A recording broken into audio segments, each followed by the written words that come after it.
lots of experience, insight, and wisdom here, Rebecca. Welcome. Thank you very much. It's great to be here with you. Rebecca, I'd love you to give the audience a little bit of an idea about your framing of the body when it's in fatigue. What is it that's going on there? So just to create some common language, this nervous system that is our energy center, but it's also our felt sense of well-being. It's the way that we experience ourselves in the world and the world around us, has these modes. So sympathetic activation, but let's call that gas or get up and go. You would say petrol, probably in the UK. And parasympathetic activation, let's call that the break or the rest, or the below rest, which is a fear state we could call freeze. Okay. So we have get up and go, which can also turn into fight flight. We have rest and digest, which can also turn into freeze or even shut down if the system is really overwhelmed.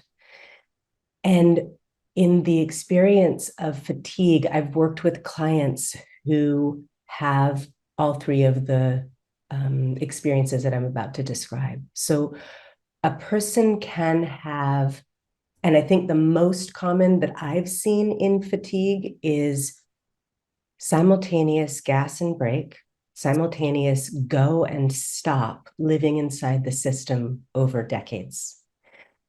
We call that sometimes in somatic therapy functional freeze. And so it's a person who's quite able to do their day, but is exhausted either after the day's work is done or underneath that functioning.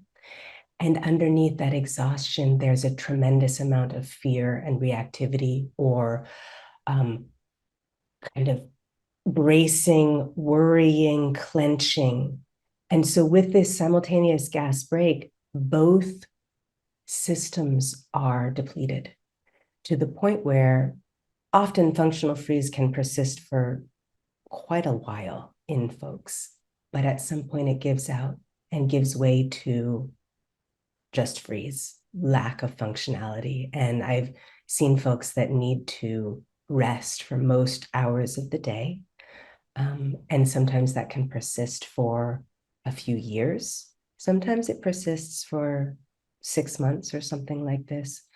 But it's the system saying, we can no longer expend this much energy on all go and all stop, or fight, flight, and freeze, shut down simultaneously. Yeah. So that's one.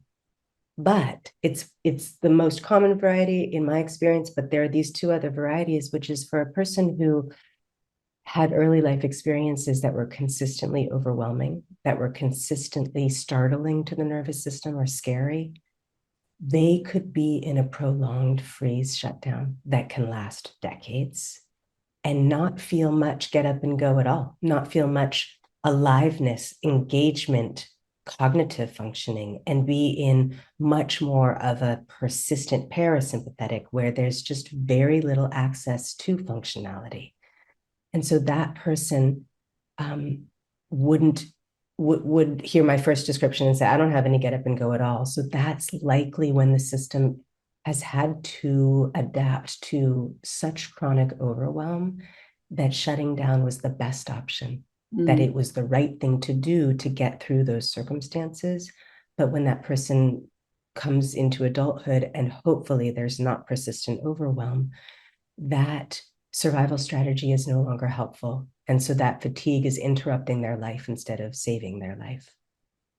The third is something more common, and I think of it more as short-term fatigue syndrome, where we live our 21st century go, go, go, go, go, go, go, go, go lifestyle, all sympathetic all the time for years on end.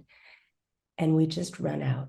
We just run out. And the pushing strategies that we have, whether it's a stress pushing strategy, a deadline pushing strategy, an achievement pushing strategy, maybe it's coffee, maybe it's alcohol, maybe it's stronger drugs, maybe It's just the belief that everyone else is keeping up this pace. It gives way because that pace really isn't workable long term. You and I were just discussing before we recorded that the pandemic taught us this wonderful lesson, gave us this experience of calm that probably humans just need. And a pandemic had to come along to tell many of us that a much slower lifestyle actually felt very good and very balanced in a way that we probably had lost touch with.